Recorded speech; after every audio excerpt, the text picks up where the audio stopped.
Maya and Illusion, Part 3. Maya is a statement of the fact of this universe, of how it is going on. People generally get frightened when these things are told to them. But bold we must be. Hiding facts is not the way to find a remedy. As you all know, a hare hunted by dogs puts his head down and thinks itself safe. So when we run into optimism, we do just like the hare. But that is no remedy. There are objections against this, but you may remark that they are generally from people who possess many of the good things of life. In this country, England, it is very difficult to become a pessimist. Everyone tells me how wonderfully the world is going on, how progressive, but what he himself is his own world. All questions arise. Christianity must be the only true religion of the world because Christian nations are prosperous.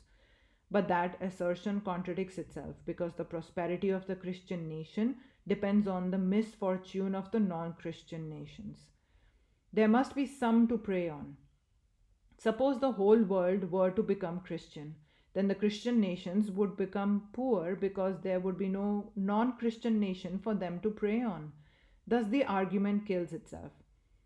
Animals are living upon plants, men upon animals, and worst of all, upon one another, the strong upon the weak. This is going on everywhere, and this is Maya.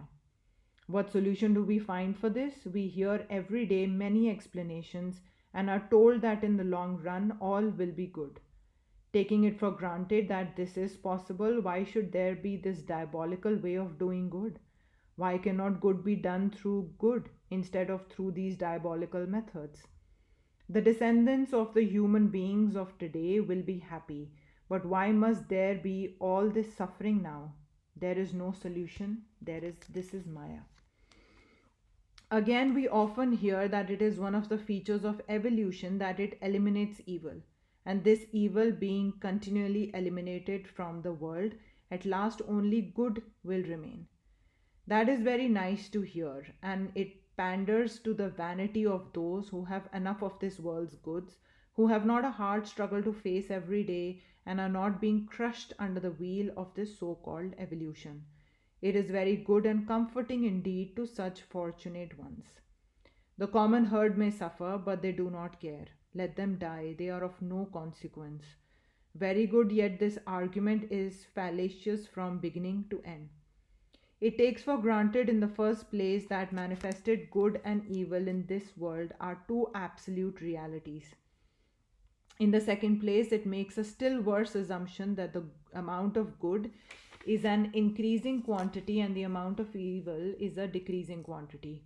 So, if evil is being eliminated in this way by what we call evolution, then will come a time when all this evil will be eliminated and what remains will be all good. Very easy to say, but can it be proved that evil is a lessening quantity? Take, for instance, the man who lives in a forest, who does not know how to cultivate the mind, cannot read a book, has not heard of such a thing as writing. If he is severely wounded, he will soon all right again, while we die if we get a scratch. Machines are making things cheap, making for progress and evolution, but millions are crushed. That one may become rich. While one may become rich, thousands at the same time become poorer and poorer. The whole masses of human beings are made slaves. That way it is going on. The animal man lives in the senses. If he does not get enough to eat, he is miserable, or if something happens to his body, he is miserable. In the sense, both his misery and his happiness begin and end. As soon as this man progresses, as soon as his horizon of happiness increases, his horizon of unhappiness increases proportionately. The man in the forest does not know what it is to be jealous, to be in the law courts, to pay taxes, to be blamed by society, to be ruled over day and night by the most tremendous tyranny that human diabolism ever invented, which pries into the secrets of every human heart. He does not know how a man becomes 1,000 times more diabolical than any other animal with all his vain knowledge and with all his pride. Thus, it is that as we emerge out of the senses, we develop high powers of enjoyment, and at the same time, we have to develop higher powers of suffering too. The nerves became finer and capable of more suffering. In every society, we often find that the ignorant common man, when abused, does not feel much, but he feels a good thrashing. But the gentleman cannot bear a single word of abuse. He has become so finely nerved. Misery has increased with his susceptibility to happiness. This does not go much to prove the evolutionist's case. As we increase our power to be happy, we also increase our power to suffer. And sometimes I'm inclined to think that if we increase our power to become happy in arithmetical progression, we shall increase, on the other hand, our power to become miserable in geometrical progression. We who are progressing know that the more we progress, the more avenues are open to pain as well as to pleasure, and this is Maya. Thus, we find that Maya is not a theory for the explanation of the world. It is simply a statement of facts as they exist.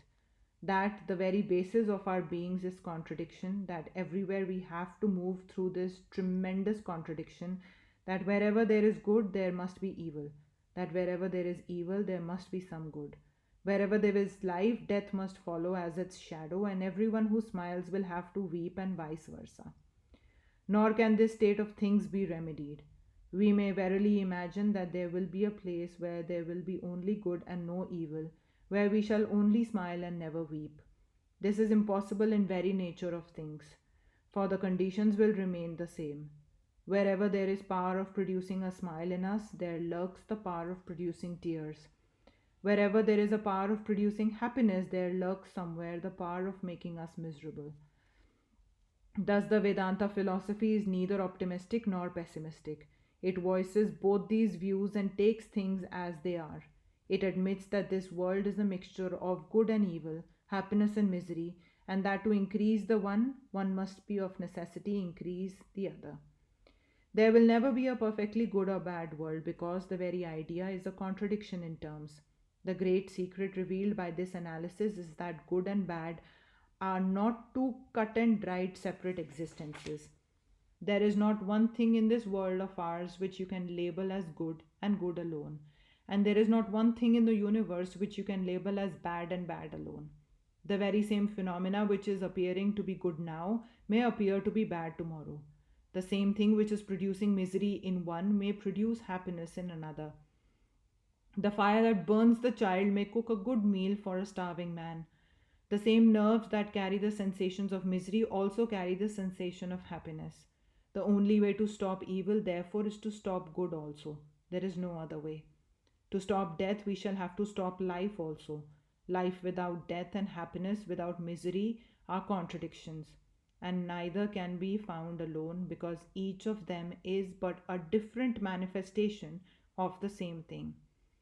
What I thought to be good yesterday, I do not think to be good now. When I look back upon my life and see what were my ideals at different times, I find this to be so. At one time, my ideal was to drive a strong pair of horses. At another time, I thought if I could make a certain kind of sweetmeat, I should be perfectly happy. Later, I imagined that I could be entirely satisfied if I had a wife and children and plenty of money. Today, I laugh at these ideals as merely childish nonsense.